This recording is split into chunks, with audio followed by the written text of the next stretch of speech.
आज की जो कहानी होने वाली है बहुत ज़्यादा ही बेस्ट है और स्पेशली उन लोगों के लिए है जो कि शादी नहीं करना चाहते हैं। आज भी ऐसे बहुत सारे लोग हैं यार कि जिसको कि शादी करना नहीं चाहते, वो चाहते हैं कि सिंगल लाइफ बहुत ज़्यादा ही बेटर है और ऐसे ही अच्छी चल रही है तो शादी करके क्यों बनौती पालना। तो आपके लिए ही ये वाला के ड्रामा जो है कि आज मैं रिकमेंड पे लाई हूँ, जिसका नाम है ओ माय बेबी। तो आपको ये वाला जरूर ही देखना चाहिए। इसमें कहानी में होता कुछ ऐसा है कि जो हमारी हीरोइन है वो 40 साल की हो चुकी है, लेकिन उसे बेबी का बहुत शौक है। वो चाहती है कि उसका भी कोई बेबी हो, लेकिन उसका शादी नहीं हुआ है। अपने बेबी के लिए वो क्या क्या करने वाली है वही चीजें आपको इस कहानी में देखने को मिलेगी। वो कितना ज्यादा खतरनाक चीजों का यूज करने वाली है जो कि कानूनन रूप से अपराध है। चाहिए उसे बेबी बहुत ज्यादा ही अच्छे लगते हैं यार, लेकिन फिलहाल वो 40 साल के हो चुके हैं अपने करियर पे ध्यान देने के चक्कर में। इसी पे बेस्ड ये मैं कहानी लेकर आई हूँ जिसका नाम है ओ माय बेबी। और इस कहानी में आपको टोटल तीन हीरो देखने को मिलने वाले हैं। और जो हमारी हीरोइन है वो एक न्यूज रिपोर्टिंग में काम करती है जो कि बच्चों का ही न्यूज बनाती है बेबी पर। जो हमारी हीरोइन है 20 साल से एक लड़के पे क्रश था उसका, और जब वो 20 ईयर की थी तभी से उसका एक लड़के पे क्रश था। लेकिन वो लड़का जो था उससे बहुत ज्यादा ही दूर है, क्योंकि उसको खुद की पर्सनल एक पसंद थी जिसे कि वो बहुत समय से पसंद कर रहा होता है यार।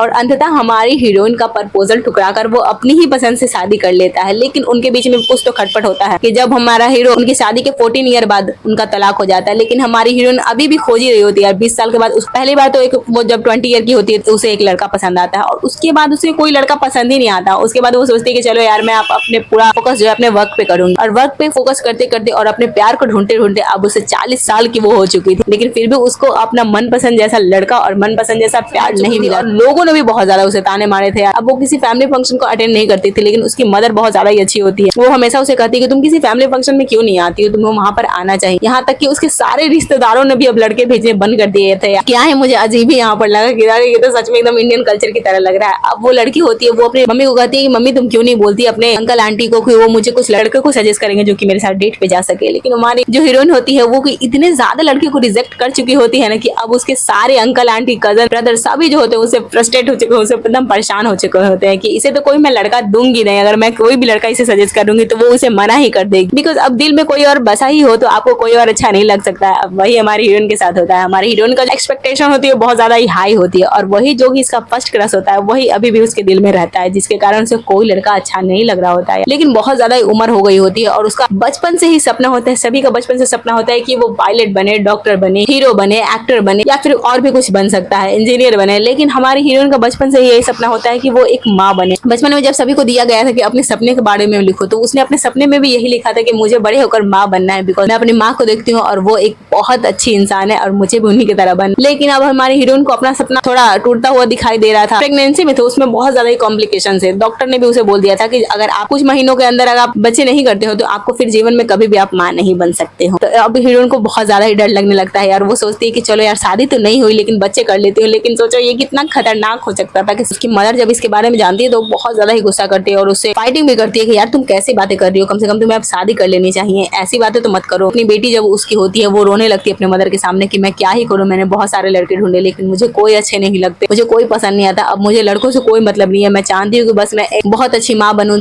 आपकी तरह, बिल्कुल आपकी तरह माँ बनना चाहती हूँ। और आपने भी तो सिंगल मदर होकर मुझे बहुत अच्छी परवरिश दी है, तो आपको क्यों लगता है ऐसा कि मैं अपने बच्चे को अच्छी परवरिश नहीं दे सकती सिंगल मदर होकर। उसकी मदर भी फिर उसके बाद को समझती है यार, और फिर बेटी की फीलिंग को भी बहुत अच्छे से समझती है और फिर वो उनके लिए राजी हो जाती है, वो मना नहीं करती है। वो अब यहाँ पर जो हमारी हीरोइन का सिंगल मदर बनने के लिए वो कितने ज्यादा खतरनाक काम करने वाली है जो कि उसे एक क्रिमिनल बनाने के लिए काफी हो। तो खुद न्यूज रिपोर्टर है यार, वही न्यूज में आ जाती है कि ये लड़की जो होती है वो ऐसा इनलीगल काम करने जाती है बस बच्चे के लिए। अब सारे एम्प्लॉय जो होते हैं उसके साथ जो काम करते हैं सभी को पता चल चुका होता है कि हमारी जो हीरोइन है उसे एक बच्चा चाहिए और बिना शादी किए सभी लोग वहां पर काम करने वाले उसको कितना ऑकवर्ड फील होने वाला है। उसी ऑफिस में उसको रोज काम करना है और सारे लोग अब उसके बारे में जान चुके हैं। यही आपको कहानी में देखने को मिलेगा। और जो हमारा हीरो है उसका डिवोर्स क्यों हुआ बोलूंगा, मतलब कहानी ऑल ओवर बोलूं तो अच्छी है और कैसा, मतलब आज की जनरेशन को बोलूं तो ये वाली कहानी देखनी ही चाहिए। ऐसा लोग होते हैं आजकल, लोग तो शादी नहीं करना चाहते हैं, ज्यादातर लोग शादी नहीं करना चाहते हैं और ऐसे ही सोच में उनकी उम्र जो होती है बहुत ज्यादा ही आगे निकल जाती है, जिसको कि वापस लाना अब पॉसिबल नहीं है। तो मैं बोलूंगी कि आज के जनरेशन को ये वाली कहानी देखनी चाहिए। और लड़की जो होती है कैसे फिर उसका अंततः लास्ट में क्या होता है ये कहानी में आपको देखकर अच्छा लगेगा। और ऑल ओवर कहानी बोले तो ठीक ठाक है। अगर आपके पास बहुत ज्यादा समय है तो आप इसे देख सकते हो। और अगर आपको भी शादी करने का मन नहीं होता है तो ऑफकोर्स आपको ये वाली के ड्रामा देखनी ही चाहिए, जो कि बहुत अच्छा है। अपने चैनल पे ऐसे ही मजेदार हॉलीवुड, बॉलीवुड, साउथ इंडियन के ड्रामा, सी ड्रामा लाते ही रहती हूँ। तो जल्दी से अभी सब्सक्राइब कर दो ताकि हमेशा ही आपको नए अपडेट मिलते रहे। और अभी वीडियो को भी लाइक कर देना। तो मैं मिलते रहूंगी हमेशा इसी तरह के मजेदार वीडियो के साथ। तब तक के लिए bye bye and thanks for watching my video.